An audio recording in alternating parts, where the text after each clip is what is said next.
Good day to all of you. Welcome to Easy Physics. Force and laws of motionലെ exercise question 7 to 10 ആണ് ഇന്നത്തെ വീഡിയോയിലൂടെ നമ്മൾ solve ചെയ്യാൻ പോകുന്നത്. ഈ ക്വസ്റ്റ്യൻസ് സോൾവ് ചെയ്യാൻ വേണ്ടിയിട്ട് നമുക്ക് ഓർമ്മയിരിക്കേണ്ട ഫോർമുലാസ് ഒന്ന് ആദ്യം നോക്കാം. രണ്ട് ഫോർമുലാസ് ആണ് നമ്മൾ ഓർത്തിരിക്കേണ്ടത്. ഈ ചാപ്റ്ററിൽ നമ്മൾ വിശദമായി പഠിച്ച ഫോർമുലാസ് തന്നെയാണ്, എന്നാലും ഒന്ന് മനസ്സിലോട്ട് ഒന്ന് കൊണ്ടുവരാം കേട്ടോ. ഒന്ന് ഫോഴ്സിന്റെ formula which is M A, രണ്ടാമത്തേത് മൊമെന്റത്തിന്റെ formula which is M V. സിമ്പിൾസിന്റെ മീനിങ് എല്ലാവർക്കും അറിയാമല്ലോ അല്ലെ. ഫോഴ്സിന്റെ സിമ്പിൾ ആണ് F, momentum is P, M stands for mass, V stands for velocity and A stands for acceleration. അതായത് മാസിന്റെയും ആക്സലറേഷന്റെയും പ്രോഡക്റ്റ് ആണ് ഫോഴ്സ്, അതേസമയം മാസിന്റെയും വെലോസിറ്റിന്റെയും പ്രോഡക്റ്റ് ആണ് മൊമെന്റം. അപ്പൊ ഈ രണ്ട് ഫോർമുലാസ് മനസ്സിൽ വെച്ചിരുന്നുകൊണ്ട് നമുക്ക് ചോദ്യത്തിലോട്ട് കിടക്കാം. ആദ്യത്തെ ചോദ്യം ഇതാണ്. 8,000 kilogram engine pulls a train of 5 wagons each of 2,000 kg along a horizontal track. അതായത് 5 വാഗൺസ് ഉണ്ട്, 8,000 kilogram ഉള്ള ഒരു എഞ്ചിൻ ഈ 5 വാഗൺസിനെ പുൾ ചെയ്യാണ്. ഓരോ വാഗൺസിന്റെയും വെയിറ്റ് പറഞ്ഞിട്ടുണ്ട്, മീൻസ് മാസ് പറഞ്ഞിട്ടുണ്ട്, 2,000 kg ആണ്. If the engine exerts a force of 40,000 Newton and the track offers a frictional force of 5,000 Newton.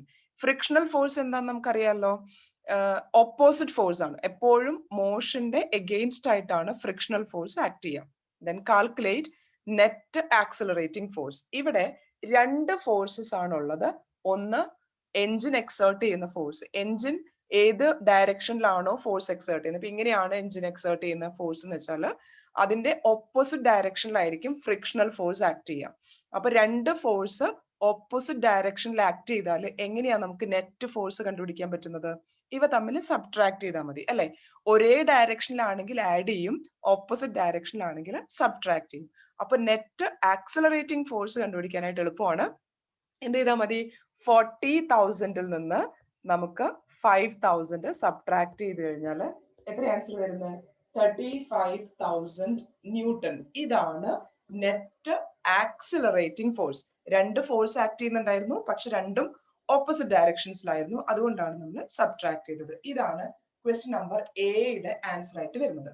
ഇനി ക്വസ്റ്റ്യൻ ബിയിലോട്ട് നോക്കുക. Acceleration of the train. Acceleration ഉണ്ടാവുന്നത് എങ്ങനെയാണ്?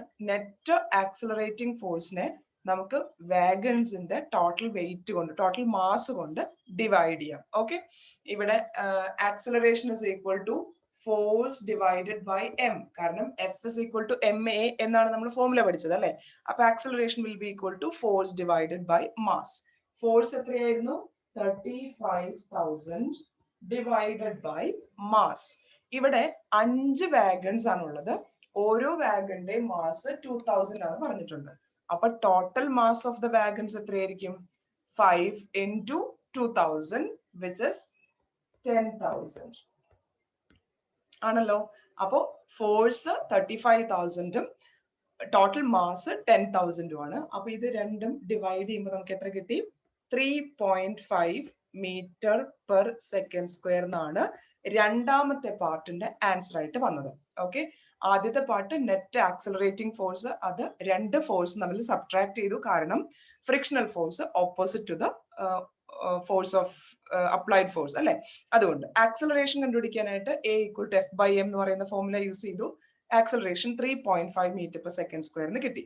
ഇനി മൂന്നാമത് ചോദിച്ചിരിക്കുന്നത് the force of wagon 1 on wagon 2 എന്നാണ്. ഓക്കെ, അപ്പൊ ഈ പാട്ടൊന്ന് ഞാൻ റബ് ചെയ്തിട്ടാണ് മൂന്നാമത്തെ പോർഷൻ കാണിക്കാൻ പോകുന്നത് കേട്ടോ. അതിനുവേണ്ടി നമുക്ക് നോക്കാം. ഇതാണ് എഞ്ചിൻ എന്ന് വിചാരിക്കുക. ട്രെയിനിന്റെ എഞ്ചിൻ ഇതാണ്. 5 വാഗൺസ് ഉണ്ട് അല്ലെ. 2, 3, 4, 5 വാഗൺസ് ഉണ്ട്. ഈ ഒന്നാമത്തെ വാഗൺ രണ്ടാമത്തെ വാഗണിൽ അപ്ലൈ ചെയ്യുന്ന ഫോഴ്സ് എന്നാണ് ചോദിച്ചിരിക്കുന്നത്. അതായത് ഒന്നാമത്തെ വാഗൺ രണ്ടാമത്തെ വാഗണിനെ പുള്ളി ചെയ്യുന്ന സമയത്ത് ഈ രണ്ടിനെ കൂടി ഇതെല്ലാം കണക്റ്റഡ് ആണ് അല്ലെ. അപ്പൊ രണ്ടാമത്തെ വാഗണെയാണ് പുള്ളി ചെയ്യുന്നതെന്നുണ്ടെങ്കിലും ഈ 4 വാഗൺസിനെ ഒരുമിച്ച് പുള്ളി ചെയ്യുന്ന പോലെയാണ് ഇൻ ഇഫക്റ്റിൽ വരുന്നത്. അതുകൊണ്ട് തന്നെ നമ്മൾ ഫോഴ്സ് കണ്ടുപിടിക്കുമ്പോൾ ഫോഴ്സിന്റെ ഫോർമുല മാസ് ഇൻടു ആക്സിലറേഷൻ എന്നാണ്. ഇവിടത്തെ മാസ് എന്ന് പറയുന്നത് മാസ് ഓഫ് ദ 4 വാഗൺസ് എടുക്കണം. അതായത് ഈ ഒന്നാമത്തെ വാഗൺ ബാക്കി 4 വാഗണിനെയും ഒരുമിച്ച് പുള്ള് ചെയ്ത് കൊണ്ടിരുന്ന പോലെയാണ് വരുന്നത്. ഒരു വാഗന്റെ മാസ് 2000 ആണ്. അങ്ങനെ വരുമ്പോ 4 വാഗൺസിന്റെ മാസ് എന്ന് പറയുമ്പോൾ 8000 into ആക്സിലറേഷൻ നമ്മൾ തൊട്ട് മുന്നേ കണ്ടുപിടിച്ചത് എത്രയായിരുന്നു? 3.5. ഇത് രണ്ടും കൂടെ മൾട്ടിപ്ലൈ ചെയ്ത് കഴിഞ്ഞാൽ നിങ്ങൾക്ക് ഫോഴ്സ് കണ്ടുപിടിക്കാൻ പറ്റും അല്ലെ? 8000നെ 3.5 കൊണ്ട് മൾട്ടിപ്ലൈ ചെയ്യുമ്പോൾ എത്ര കിട്ടുന്നത്? 28,000 ന്യൂട്ടൺ. ഇതാണ് തേർഡ് പാർട്ടിന്റെ ആൻസർ ആയിട്ട് വരുന്നത്. അപ്പൊ എല്ലാവർക്കും കൃത്യമായിട്ട് മനസ്സിലായല്ലോ അല്ലെ? ഇതെങ്ങനെ സോൾവ് ചെയ്തെന്ന് അടുത്ത ചോദ്യത്തിലോട്ട് കിടക്കാം. അടുത്ത ചോദ്യം എന്താണെന്ന് നോക്കാം. An automobile vehicle has a mass of 1,500 kg. What must be the force between the vehicle and the road if the vehicle is to be stopped with a negative acceleration of 1.7 meter per second square? വളരെ എളുപ്പത്തിൽ ചെയ്യാം. കാരണം mass തന്നിട്ടുണ്ട് എത്രയാണ്? 1,500 kg. Acceleration തന്നിരിക്കുന്നു -1.7 meter per second square. കാരണം നമ്മളുടെ ക്വസ്റ്റ്യനിൽ എഴുതി വെച്ചിട്ടുണ്ട് നെഗറ്റീവ് ആക്സിലറേഷൻ. ഫോഴ്സ് ആണ് ക്വസ്റ്റ്യൻ. അറിയാവുന്ന ഫോർമുല ഉപയോഗിക്കുക. എന്താണ് അറിയാവുന്ന formula? Force equal to M into A. എമ്മും തന്നിട്ടുണ്ട് എയും തന്നിട്ടുണ്ട്. 1,500 ഇൻറ്റു -1.7. ഇത് രണ്ടും കൂടെ മൾട്ടിപ്ലൈ ചെയ്യുമ്പോൾ നമുക്ക് എത്ര കിട്ടുന്നത്? 1,500 ഇൻറ്റു 1.7 ചെയ്യുമ്പോൾ 2,250 എന്ന് കിട്ടും. ഒരു നെഗറ്റീവ് സൈൻ ഇട്ട് കൊടുക്കണം. അത്രയും ന്യൂട്ടൺ. ന്യൂട്ടൺ ആണ് ഫോഴ്സിന്റെ യൂണിറ്റ്. ഈ നെഗറ്റീവ് സൈൻ വരാനുള്ള കാരണം എന്താ? നമ്മളിവിടെ നെഗറ്റീവ് ആക്സിലറേഷൻ കൊടുക്കുന്നു. ഈ ഒബ്ജക്റ്റ് സ്റ്റോപ്പിലോട്ടാണ് വരുന്നത്. അതായത് മൂവ് ചെയ്തുകൊണ്ടിരിക്കുന്ന ഒരു വാഹനത്തിനെ നമുക്ക് സ്റ്റോപ്പ് ചെയ്യണമെന്നുണ്ടെങ്കിൽ ഫോഴ്സ് ഓപ്പോസിറ്റ് ഡയറക്ഷനിലാണ് കൊടുക്കേണ്ടത് അല്ലെ? മൂവ്മെന്റിന്റെ ഓപ്പോസിറ്റ് ഡയറക്ഷൻ. അതുകൊണ്ടാണ് ഇവിടെ നെഗറ്റീവ് സൈൻ വന്നത്. കാൽക്കുലേഷൻ എങ്ങനെയാണെന്ന് മനസ്സിലായല്ലോ അല്ലെ? എളുപ്പത്തിൽ ചെയ്യാൻ പറ്റുന്നതാണ്. കാരണം മാസും ആക്സിലറേഷനും ഡയറക്ട്ലി തന്നിട്ടുണ്ട്.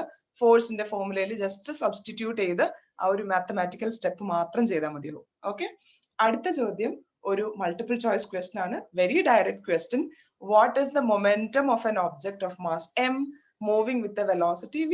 നമ്മള് മൊമെന്റത്തിന്റെ ഫോർമുല പഠിച്ചതാണ്. എന്താണ്? Momentum is nothing but product of mass and velocity. അതുകൊണ്ട് തന്നെ ഓപ്ഷൻ ഡി ആണ് ഇവിടുത്തെ കറക്റ്റ് ആൻസർ. ഒന്നും ചിന്തിക്കാനില്ല.